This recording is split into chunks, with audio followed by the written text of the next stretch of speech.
So, would you say that consciousness is a good word for encapsulating all of what yoga strives Represents, to? right? I Yeah. see, I see.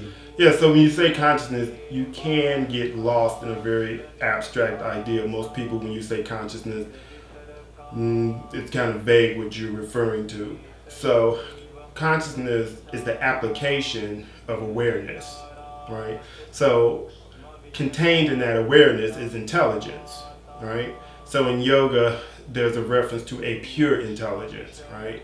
And so, pure intelligence implies a consciousness that lacks ignorance, right? And so when you focus that consciousness on the body, on the mind, on the environment, then you're able to live an integrated lifestyle or coherent, dynamic lifestyle. And that's pretty much what I'm promoting as far as yoga integration is concerned. And that integration, those methods of integration, lead to less stress. Yeah, uh, definitely lead to less stress biologically, psychologically.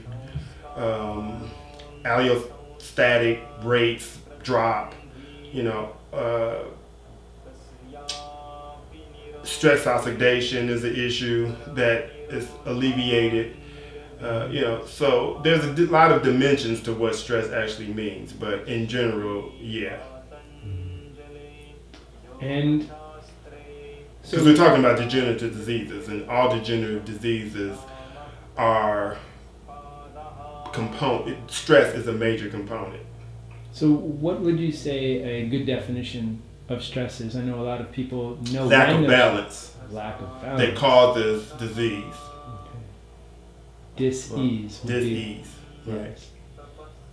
So, how would an integrated person differ in terms of lifestyle? Say that a person had a job working at a mailroom, or whatever their job was, and of course their daily commute was quote unquote stressful to them.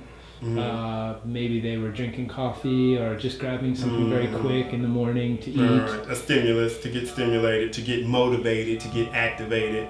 Okay, so how would that differ from somebody who is on the path of conscious integration?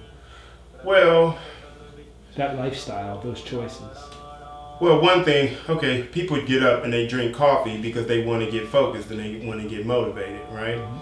And they want to kind of stimulate their nervous system to be able to go out in the world and get involved in like the relative activities of the day. So, if you replace coffee with meditation, then over time you will naturally be able to stay focused and motivated, and at the same time you would develop a resistance to things that used to trigger you in your relative activity. Trigger you in terms of reaching for that stimulus or Well, becoming trigger you in the sense of things that compel you to act maybe out of character, or let's say with a lack of clarity. So just reacting. Yeah, just reacting in general, I see. rather than being able to like look at a situation and not be so compelled by it, but at the same time be able to make an intelligent choice about what type of result you want. And bringing that full circle, that is a methodology or an artifact of becoming conscious and becoming less stressed. Right. So ultimately, They operate simultaneously. As you become more conscious, you become less susceptible to being triggered by your environment, and so stress is then less of an issue.